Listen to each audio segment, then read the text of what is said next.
Why? Jawabannya sederhana.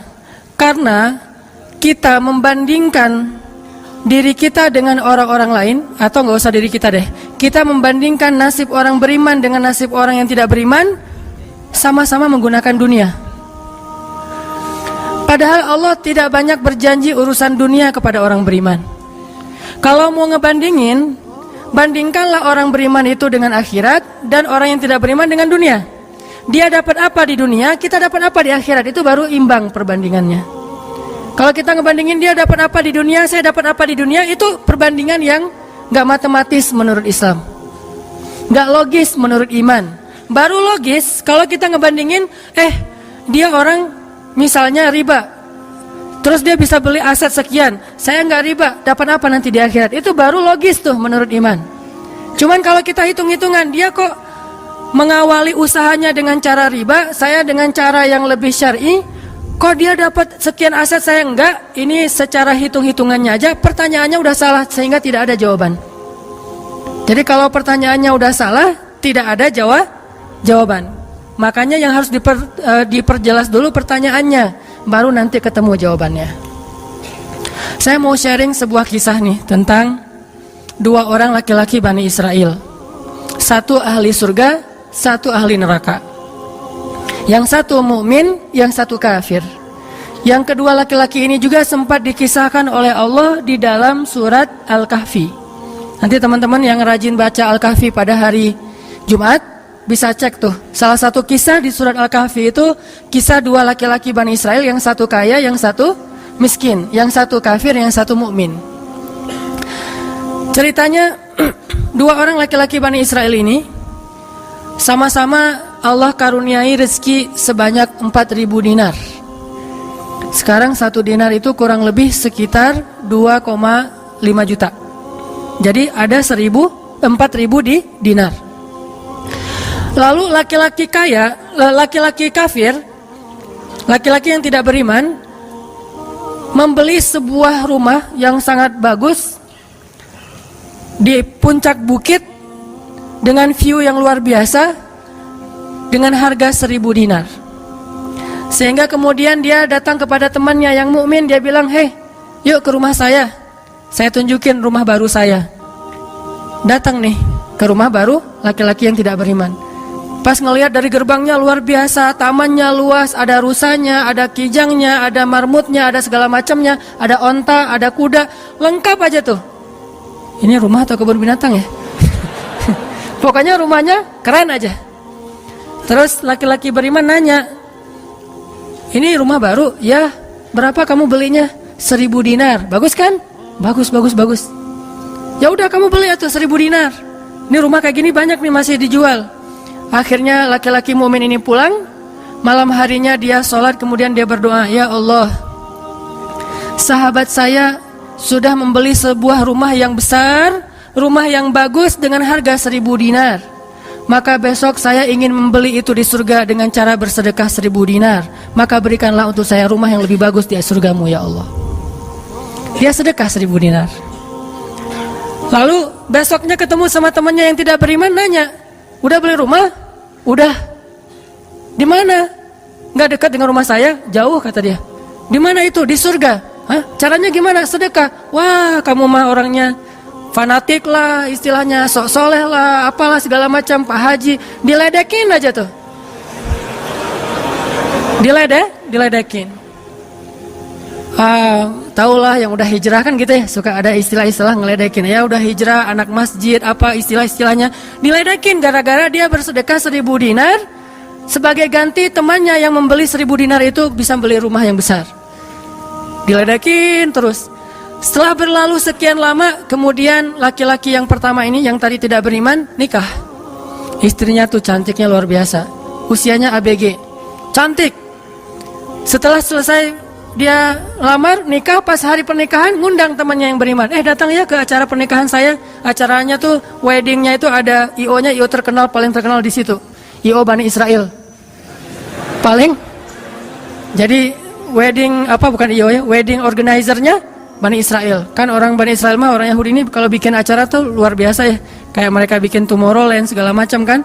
Jadi bikinlah wedding organizer ini bikin acara wedding yang luar biasa, menghabiskan berapa? Kalau sekarang mungkin di TV-TV itu suka diumumin biaya weddingnya itu berapa miliar kan, suka gitu tuh.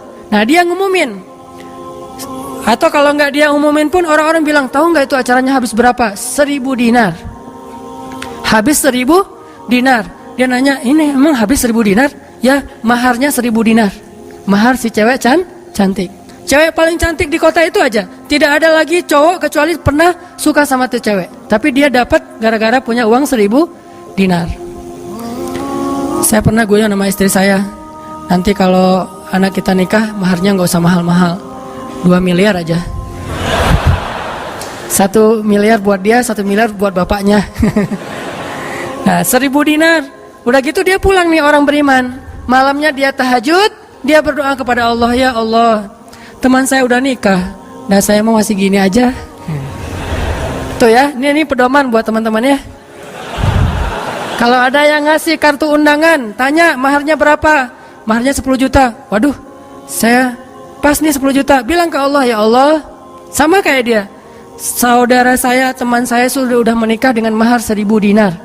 Dan saya masih punya, saya ingin melamar bidadari di surga dengan 1.000 dinar. Nikahkanlah saya dengan bidadari paling cantik di surga, ya Allah. Ini 1.000 dinarnya, sedekah 1.000 dinar. Temannya punya anak, ceritanya pas lagi reuni SMP gitu ya. Lagi reunian tanya, kok masih sendiri aja? Enggak sendiri, cuma nggak dibawa.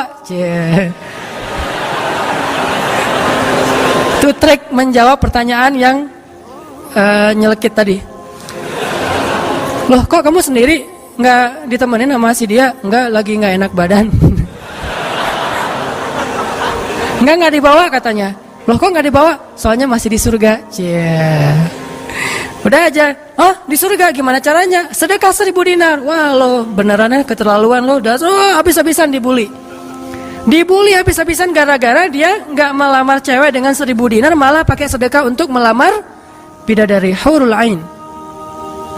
Baca surat Ar-Rahman paragraf terakhir tentang hurul ain. Fihinna qasiratut tarfi lam yatumithunna insun qablahum wala jan. Gak ada manusia yang kayak gitu. Qasiratut tarf, cewek yang matanya besar tapi sayu. Matanya besar tapi sayu.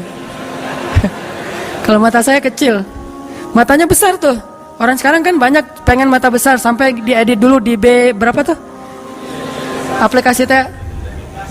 Nah, itu. Di fotoras lah, apalah diedit supaya matanya disobek dikit bagian ininya jadi besar gitu ya. Dikasih eyeshadow, dikasih segala macam supaya matanya besar. Kenapa? Mata besar itu simbol dari kecantikan. Makanya bidadari itu bahasa Arabnya hurul ain, yang matanya besar. Lam yatumithunna insun qablahum walajan. Belum pernah disentuh. Disentuh doang loh ya, bukan yang lain. Cuma disentuh aja, belum pernah oleh manusia dan jin. Murni, asli, original. Belum pernah dilihat oleh siapapun, benar-benar tersimpan. Kannahunnal yakut wal marjan, seolah-olah mereka itu adalah yakut wal marjan, mutiara yang wangi. Udah mutiara, wangi pula. Yakut wal marjan. Bukan Yakult yang diminum sehari, itu ya. Yakult beneran. Ditambah lagi nanti di ayat yang lain, fihinna khairatun hisan. Perempuan yang khairat. Khairat itu artinya banyak anak. Subur. Dan di surga itu orang berkeluarga dan beranak pinak. Sehingga seseorang ketika pengen punya anak, langsung punya anak, tidak perlu 9 bulan hamil. Dan gak perlu juga sesar. Udah aja lahir. Lahir dengan cara yang Allah ciptakan, sangat indah. Tidak perlu ada wahnan ala wahnin, tidak ada kepayahan demi kepayahan. Lahir anak. Dan anaknya bisa pesen, request. Ya Allah, saya pengen anak laki-laki, tapi modelnya gini. Nah, bisa. Kalau di dunia kan gak bisa request, terima aja apa adanya ya. Oh gini, ternyata nggak mirip. Cuma di dunia di akhirat mah bisa request segalanya, sesuatu juga bisa bisa request. Udah aja kayak gitu, hurul ain. Sehingga dia tahu gimana pun cewek ini cantik, tidak pernah bisa mengalahkan satu hurul ain. Seandainya jemari hurul ain, jari kelingking doang dikeluarin dari surga ke dunia, maka cahaya matahari akan tertutup oleh cahaya jari kelingkingnya hurul ain. Kalau hurul ain sempat keluar dari surga, jatuh ke bumi, kau bidadari jatuh dari langit gitu kan ya.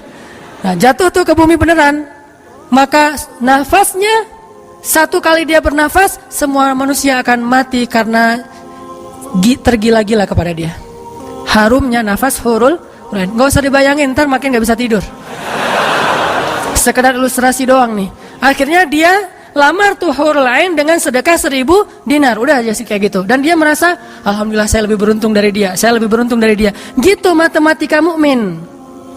Baru setelah beberapa tahun, teman yang pertama tadi yang tidak beriman beli kebun yang sangat luas. Lalu ngajak lagi teman yang beriman, yuk ke kebun saya. Kamu udah punya kebun? Udah, datang aja. Kamu tahu nggak nih kebun yang saya beli berapa? 2000 dinar. Kebun kurma yang sangat luas, yang di dalamnya ada mata airnya sendiri, yang tidak seolah-olah tidak ada batas ketika kita memandangnya. Terus sepanjang mata memandang. Kebun kurma yang rindang, 2000 dinar. Lalu laki-laki ini pulang lagi, ya Allah, izinkan saya membeli kebun-kebun surgamu dengan 2000 dinar, karena saudara saya itu udah membeli kebun di dunia. Sedekah lagi 2000 dinar. Terus kayak gitu sampai mereka tua. Yang satu meninggal dalam keadaan kaya raya tapi kafir, yang satu lagi meninggal dalam keadaan miskin tapi beriman. Siapa lebih beruntung? Tergantung matematika yang dipakai. Kalau matematikanya materi duniawi, pasti orang yang pertama yang tidak beriman lebih beruntung. Bisa menikmati dunia habis-habisan sampai hari tuanya. Tapi kalau matematikanya matematika mukmin, Rabbani, maka pasti yang kedua lebih beruntung dari yang pertama. Nanti setelah mereka meninggal, ini ceritanya panjang sekali dan kemudian jadi salah satu tafsir dari Al-Quran surat As-Saffat yang nanti kita baca. Di akhirat, kalau teman-teman tahu, kalau kita baca tafsir itu ternyata ya, di surga itu punya jendela. Kayak rumah punya jendela. Cuman saya nggak tahu seperti apa bentuk jendelanya, karena surga itu kata Nabi, ma la ainun ra'at wa la udhunun sami'at. Yang nggak pernah dilihat oleh mata, yang nggak pernah didengar oleh telinga, yang nggak pernah dibayangkan oleh imajinasi manusia. Yang jelas ada jendela itu di surga. Nah, jendela ini apa? Jendela ini dipakai untuk mengintip ke neraka.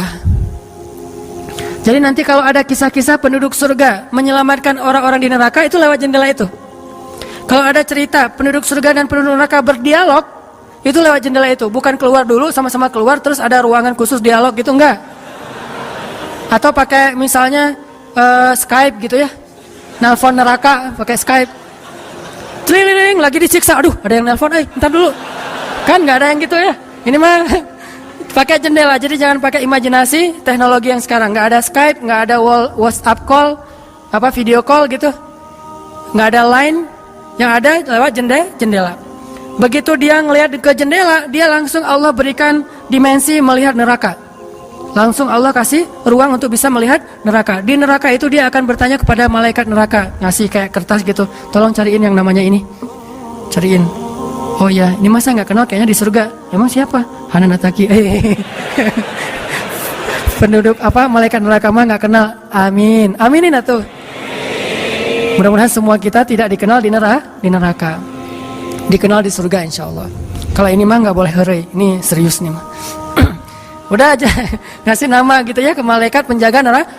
Kenal nama ini nggak? Oh ntar dulu nanya ke yang lain. Kenal nama ini nggak? Wah ada tuh yang di pojok sana tuh lagi dihabis-habisin sama malaikat. Udah malaikat yang itu bawain sini gitu. Pas dibawain ternyata itu adalah laki-laki tadi yang di dunia saling bersaing dalam memperkaya diri. Satu memperkaya diri di dunia, yang satu lagi memperkaya diri di akhirat. Bro, gimana nasib lo sekarang? Waduh, saya sekarang disiksa segala macam. Dia ngaku kesalahannya. Lah kamu gimana? Dulu kamu katanya beli rumah di surga, terus nikah di surga, terus beli kebun di surga, udah dapat. Wah, bukan dapat lagi. Ternyata 1000 dinar itu bukan satu istana loh bro. 1 dinar itu sekian ribu istana. Sekarang saya 1000 dinar, bayangin aja. Hah gitu, makin sakit kan ya. Makin nelangsa, makin stres. Udah di neraka stres pula, stroke lagi. Kena kejang-kejang gitu. Nggak di neraka kejang-kejang aja nggak enak, stroke nggak enak, apalagi udah stroke-nya di neraka kan lebih nggak enak tuh. Orang kena penyakit jantung di dunia nggak enak, ini penyakit jantungnya di neraka lebih nggak enak lagi. Ini mah imajinasi saya. Sesuai dengan di Al-Quran surat As-Saffat, dialog antara penduduk surga dan penduduk neraka.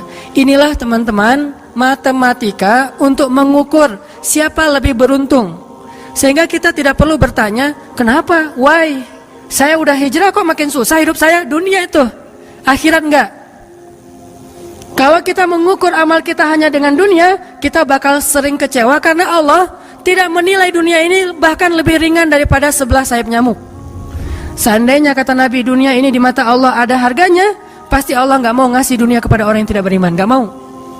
Berhubung dunia ini tidak ada nilainya, Allah kasihlah kepada orang yang tidak beriman. Sedangkan yang bernilai Allah simpan untuk orang yang beriman dan sabar. Pakai kacamata Rabbani, cara pandang Allah Subhanahu Wa Taala. Sehingga ketika kita hijrah, kita minta tolong kepada Allah urusan dunia, tetapi kita yakin kalau kita istiqomah, ikhlas, maka di akhirat wa ma indallahi khair. Itu harus jadi mantra yang kita ulang-ulang tuh. Kalau teman-teman lagi cemburu dengan dunia, seseorang bilang wa ma indallahi khair. Apa yang ada di sisi Allah lebih baik. Udah enggak jadi cemburu tuh. Saya pakai itu sebagai terapi buat diri saya sendiri. Kalau saya lagi ada rasa kayak kepengen apa yang orang punya, ada rasa iri, ada rasa cemburu, ada rasa kayak merasa orang lain lebih beruntung dari kita, saya selalu pakai mantra wa ma indallahi khair, wa ma indallahi khair, wa ma indallahi khair. Sehingga hilanglah rasa cemburu itu. Apa yang ada di sisi Allah lebih baik, apa yang ada di sisi Allah lebih baik, apa yang ada di sisi Allah lebih. Walal akhiratu khairul laka minal ula, wal akhiratu khairu wa abqa. Akhirat lebih baik bagimu dan daripada dunia. Akhirat lebih baik dan lebih kekal. Itu aja yang kita ulang-ulang mantranya. Wa ma indallahi khair. Udah aja senyum. Kita yang istiqomah gini-gini aja, orang lain yang tidak istiqomah yang sudah melenceng jadi gitu. Ya udah, apa yang di sisi Allah lebih baik. Ada yang gara-gara misalnya dukun bertindak jadi nikah. Kita bertindak sendiri nggak nikah-nikah misalnya ya. Ya udah aja, wa ma indallahi khair. Dan apa yang ada di sisi Allah itu bukan hanya akhirat tetapi juga dunia. Cuman Allah tidak memberikannya dalam waktu yang segera kepada mukmin karena Allah ingin melihat dulu ketabahan, kesabaran dan keistiqomahan kita. Matematika itu coba kita pakai dalam hidup. Kayak saya pernah dulu banget awal-awal saya di Bandung masih senang usaha-usaha gitu sebelum ada dakwah. Kan pertama saya masuk ke Bandung bukan berdakwah. Lama-lama setelah lelah berusaha akhirnya berdakwah. Karena nggak mendapatkan kebahagiaan hanya dengan harta. Kan dulu saya pernah usaha bisnis pulsa yang saya pernah cerita. Ada 60 cabang pulsa saya di Bandung. Terus naik lagi bisnis jual beli mobil bekas. Beli jual. Terus terakhir pernah main properti walaupun nggak sampai punya klaster, sampai punya perumahan, tapi 1-2 properti beli, jual lagi, perbaiki, jual dan segala macam. Waktu itu saya sempat hampir kegoda sama teman saya yang beli beberapa aset ruko di daerah Antapani. Dulu Antapani nggak seperti sekarang, masih murah-murah tuh rukonya. Dan kan cepat banget tuh perkembangan Antapani ya. Dia beli tuh 1 ruko di Antapani dengan DP, lalu dia cicil. Nah, cicilannya ini dibayar oleh yang kontrak. Kebetulan ruko dia dikontrak oleh warung Padang. Sehingga dia paling nambah-nambah dikit lah, walaupun yang nggak bisa utuh, tapi dia nambah-nambah dikit. Ini udah azan? Udah? Oh, nanti ceritanya next, insya Allah habis sholat isya. Barakallah. Bismillahirrahmanirrahim. Tadi sampai di mana teman-teman? Oh iya, Antapani ya. Sampai Antapani. Nah waktu itu nggak ada basa-basi, langsung aja Bismillahirrahmanirrahim. Teman-teman kita lanjutkan sampai di Antapani. Jadi teman saya tuh ada yang investasi dengan beli salah satu ruko di Antapani dengan cara nyicil DP, terus yang bayar cicilannya itu adalah yang kontrak. Kalau nggak utuh pun dia tambahin sedikit lah. paling nambahin 500.000 sebulan. Setelah kurang lebih 3 tahun, akhirnya itu udah lunas, dia bisa nge-DP-in lagi yang baru.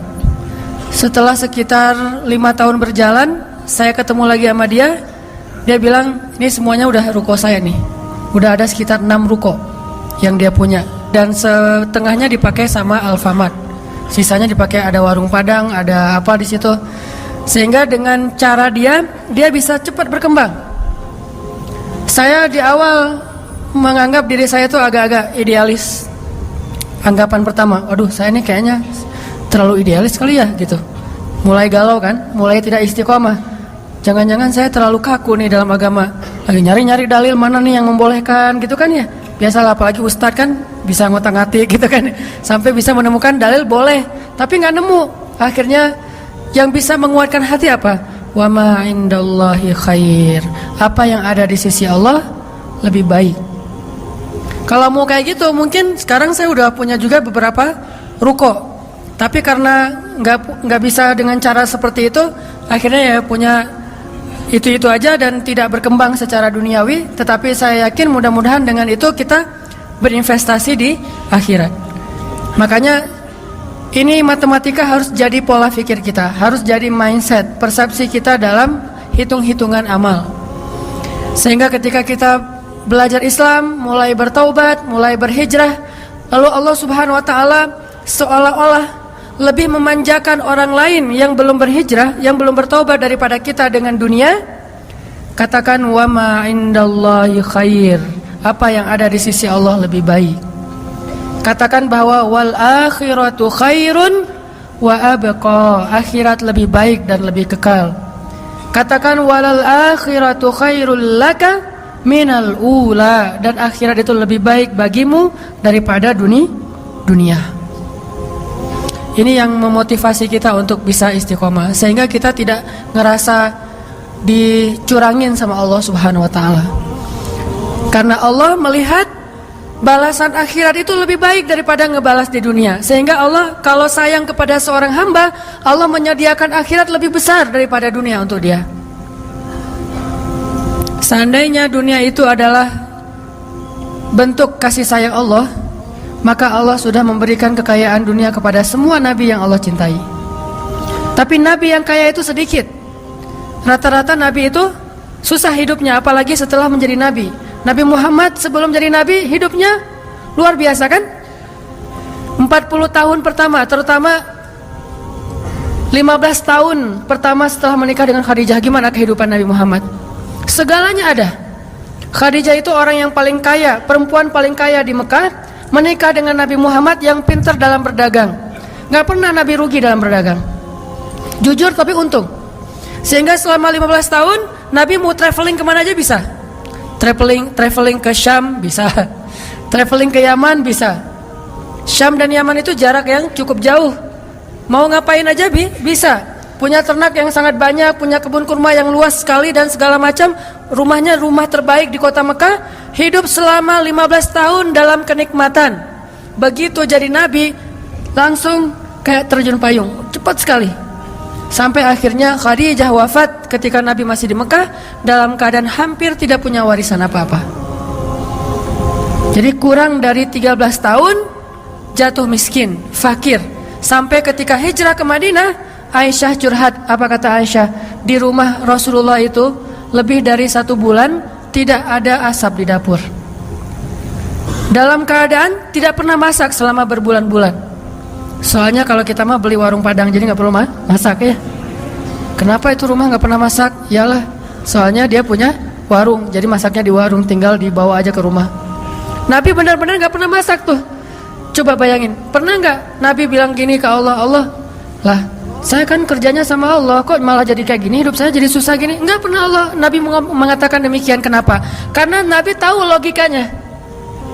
Nabi benar dalam menggunakan logika hitung-hitungannya. Nabi tahu matematikanya, sehingga Nabi nggak pernah mengeluh ke Allah, kok saya sejak jadi Nabi jadi susah Allah.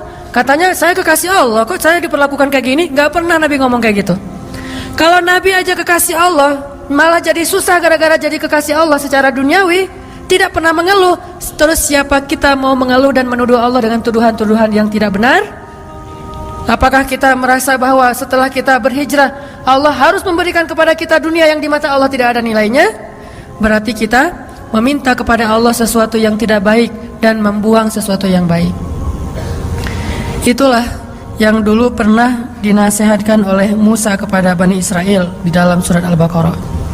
Coba teman-teman lihat di surat Al-Baqarah itu ayat 61.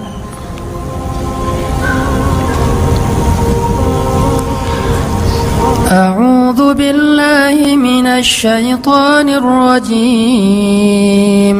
Wa idh qultum ya Musa lan nasbir ala ta'amin wahid fad'u lana rabbaka yukhrij lana mimma tunbitul ardh مما تنبت الأرض من بقلها وقثائها وفومها وعدسها وبصلها. Apa yang terjadi? Ketika orang-orang Bani Israel hijrah ke Palestina, lalu mereka mengeluh di Palestina karena setelah mereka hijrah hidup mereka tidak menjadi lebih baik secara duniawi. Perasaan kata Bani Israel, sama aja deh. Sejak kita hijrah, sejak kita masuk agama Yahudi, sejak engkau datang Musa, sawaun alaina, nasib kami sama aja nih. Sebelum kamu datang dan setelah kamu datang, nasib kami tetap aja susah wahai Musa. Ini logika Bani Israel. Makanya banyak Bani Israel itu yang kufur kepada Allah karena pakai logika ini. Logika 2 tambah 2 4. Itu logika Bani Israel. Kalau dalam urusan agama, beda kalau dalam urusan matematika. Jangan bilang, "Dek, 2 tambah 2 berapa?" 4. Bani Israel. Jangan. Itu mah matematika. Kalau dalam urusan agama itu logika Bani Israel. Mereka selalu menghitung-hitung itu dengan logika matematika duniawi. 2 tambah 2 4. Sehingga mereka selalu mengeluh, "Ya Musa, sama saja nasib kami engkau datang dan engkau tidak datang dulu. Sama-sama susah. Terus apa baiknya dengan kedatanganmu wahai Musa?" Mereka menghitung kebaikan itu hanya dari sisi materi saja. Padahal kedatangan Musa telah mengeluarkan mereka dari perbudakan kalau mau dihitung lebih jujur di urusan dunia. Kedua, dengan kedatangan Musa, mereka akhirnya diselamatkan dari kejahatan dan kekejaman Firaun yang membunuh anak laki-laki mereka dan memperbudak anak perempuan. Apakah mereka lupa? Afala ta'qilun ya Bani Israel? Tidakkah kalian berpikir wahai Bani Israel? Ditambah lagi dengan janji Allah untuk Bani Israel, Allah bukakan langit dan bumi untuk Bani Israel. Bayangin Bani Israel lagi hijrah nih dari Mesir ke Palestina, di tengah jalan haus. Musa haus ngadu, hashtag semuanya viral, haus Bani Israel, hashtagnya haus. Akhirnya Nabi Musa berdoa kepada Allah, "Ya Allah, beri mereka air." Keluarlah mata air satu untuk Bani Israel yang ada 12 suku. Berapa? 12 gitu? Lupa ya gitu deh. Oh ini nih. Ya 12, Ithnata asyara aina, 12 suku. Pakai satu mata air. Udah gitu karena Bani Israel ini orangnya nggak bisa teratur hidupnya, suka nggak bisa ngantri, nggak bisa teratur, nggak sabaran, pokoknya tamak aja. Begitu keluar satu mata air, mereka ada 12 suku berantem. Ini gua duluan nih, siapa lo? Rame aja antara Bani Israel, cuma bahasanya saya nggak ngerti, Ibrani, bukan siapa lo. Udah aja gitu, rame sesama Bani Israel. Akhirnya mereka ngeluh lagi, "Musa, masa sih satu mata air? Nih rebutan nih, daripada kita nanti rame, daripada putus silaturahim, doain dong, minta 12 mata air." Nabi Musa berdoa lagi. Akhirnya keluar 12 mata air. Dimanja banget sama Allah. Udah keluar 12 mata air, mereka minum. Jalan lagi, "Musa, dari kemarin kita makannya perasaan roti wae, gak ada daging gitu Musa?" Nanya daging. Ini kayaknya nih buffetnya gak internasional nih, Asian food gitu, nasi gitu ya. Saya pengen sekali-kali dong Musa cari yang buffet yang international food gitu. Akhirnya Allah kasih man nawassal, kasih burung datang sendiri untuk disembelih. Datang tuh burung terbang depan Bani Israel, nunduk langsung gini. Enggak. Coba, burung Bani Israel. Coba ada nggak burung kayak gitu sekarang? Bebek gitu ya. "Pak, hari ini kita masak bebek." "Oh boleh. Bebek." Datang seperti bebek teh. Yam, yaitu ayam datang. Nggak ada kan sekarang kan ya? Allah tundukkan burung yang liar kepada Bani Israel, datang untuk disembelih langsung dibakar, terus makan. Kemudian keluar lagi makanan-makanan luar biasa, datang dari langit seperti datang kepada Maryam alaihassalam. Masih ngeluh juga. Terus jalan lagi, Musa haredang cenah. Panas, datang awan menaungi Bani Israel. Mana ada manusia, bangsa di muka bumi ini selain para nabi yang dinaungi awan sepanjang perjalanan coba, kecuali Bani Israel dan orang-orang modern yang pakai kendaraan udah tertutup ya. Kalau dulu mah Bani Israel kemana mereka pergi awan ngikutin. Wan, sana ya kata awan saya. Bukan si Iwan, awan. Udah aja jalan. Bani Israel mana? Kadang-kadang suka iseng, nih lihat ya awannya nih, ikutin kita nggak ya? Lari ya, lari, awannya ikut lari. Namanya Bani Israel iseng. Tapi Allah masih diakal-akalin sama mereka kan? Yang pernah saya cerita, disuruh bayar zakat, mereka katakan kami mah zakat 2,5% mah itu orang pelit lah. Kalau zakat mah nggak usah tanggung-tanggung 2,5%, 10% kan Islam 2,5%, Nasrani 10%, Bani Israel 100%. Hah? Sampai Musa aja kaget 100%. Benar gitu syariatnya 100%? Wah Musa 100% ya? Kami berani memberikan zakat 100%. Caranya gimana? Dikumpulin semua gandumnya, dilempar ke langit, terus dia bilang ya Allah ambil sesukamu, yang jatuh ke bumi itulah hak saya. Itulah Bani, saya lempar semuanya, gandum, roti, segala macam, korma dilempar ke langit. Ya Allah ambil sesukamu ya Allah. Yang jatuh ke bumi berarti engkau ridho untuk saya. Mana ada yang nyangkut di tengah antara langit dan bumi kan? Pasti semuanya jatuh ke bumi. Oh berarti Allah nggak memerlukan itu, ya udah untuk kita aja. Yang penting kan kita udah niat nih 100%, tapi Allah nggak mau nerima. Ya udah itu akal-akalan Bani Israel. Makanya mereka ngeluh, ya Musa di Palestina itu tidak ada sayur mayur. Kami kangen makanan-makanan di Mesir. Kalau teman-teman tahu Mesir itu sebetulnya nggak tandus-tandus amat. Mesir itu ada bagian yang salju. Jadi kalau mau ngerasain Eropa bisa ke bagian itu. Ada yang bagian yang benar-benar padang pasir, ada yang bagian yang subur luar biasa. Nah, sampai mereka kangen dengan sayur-sayuran Mesir. Kangen dengan bayam, kalau di kita mah kangen dengan singkong, kangen dengan jengkol. Ya, pernah kangen jengkol? Karena nggak pernah keluar Bandung. Kalau keluar Bandung pasti kangen jengkol. Misalnya umroh gitu ya. Ada restoran Indonesia, Mang ada jengkol? Di Mekah. Kalau tanya orang Arab, jengkol. Bahasa Arabnya tidak ada jengkol. Soalnya bahasa Arabnya tidak ada jengkol. Mahada kata orang Arab, jengkol yang aroma raihah. Intinya orang Bani Israel kangen dengan makanan Mesir. Terus apa kata Nabi Musa? Qala atastabdiluna alladhi huwa adna billadhi huwa khair. Apakah kalian meminta untuk menukar sesuatu yang buruk dengan sesuatu yang lebih baik? Maksudnya apa? Kenapa kalian ingin dibayar oleh Allah dengan dunia ketika kalian beriman? Kalau Bani Israel itu kalau beriman hitung-hitungan banget. Habis beriman harus rezekinya berlimpah. Habis beriman harus terbebas dari segala masalah. Habis beriman harus dimanjain banget dunianya. Itu pola fikir Bani Israel. Sedangkan para nabi dan orang-orang yang beriman gak kayak gitu cara berfikirnya. Setelah beriman Allah uji, maka mereka mengatakan ini untuk melihat apakah saya jujur dalam iman atau munafik. Seperti kata Bilal, ketika Bilal beriman dengan qadarullah, dia ketahuan imannya oleh tuannya Umayyah bin Khalaf. Lalu disiksa oleh Umayyah bin Khalaf. Setelah disiksa berhari-hari, Umayyah ngomong gini, Bilal, mana Tuhan kamu? Coba lihat tuh, kamu disiksa-siksa, Tuhan kamu gak pernah ngebelain kamu, Muhammad juga gak pernah ngebelain kamu. Jadi kamu tuh sebetulnya kasihan, tinggal sendiri, gak pernah dibelain oleh siapa-siapa. Kalau gak saya nyelamatin kamu, kamu akan celaka, wahai Bilal. Apa kata Bilal? Ya Umayyah, udah gak bilang lagi Tuhan, dia mah udah beriman, gak ngomong lagi Tuhan, gak ngomong lagi gitu. Kalau saya diuji atau disiksa karena keimanan saya, itu berarti Allah ingin melihat kesabaran saya. Maka kalian akan melihat sabar saya lebih kuat daripada sabarnya orang Arab.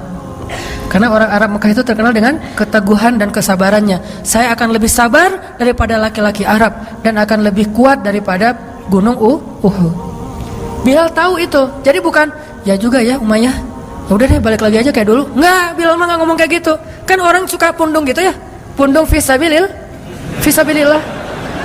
Baru hijrah Allah kasih ujian pundung. Aduh, sama aja udah hijrah nggak hijrah tetap aja nggak bisa dapat jodoh. Gitu kan. Akhirnya udahlah sekalian kayak dulu aja.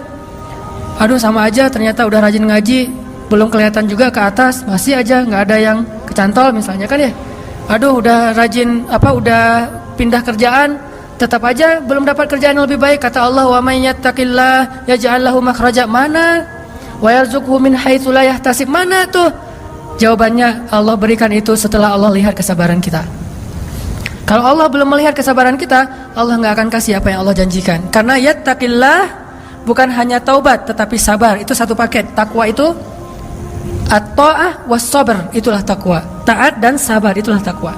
Wa may yattaqillah, siapa yang taat lalu sabar, baru Allah janjikan yaj'al lahu makhraja wa yarzuqhu min haitsu la yahtasib. Wa may yattaqillaha yaj'al lahu min amrihi yusra wa may yattaqillaha yukaffir anhu sayyi'atihi wa yu'zim lahu ajra. Itu semua janji Allah bagi orang yang takwa, dan takwa itu taat dan sabar. Kalau taat doang tapi nggak sabar, pundung tadi, maka Allah tidak punya janji apapun dengan dia. Ini logika yang dipakai oleh Allah, hitung-hitungan matematikanya Allah Subhanahu wa taala, sehingga kita tidak kecewa.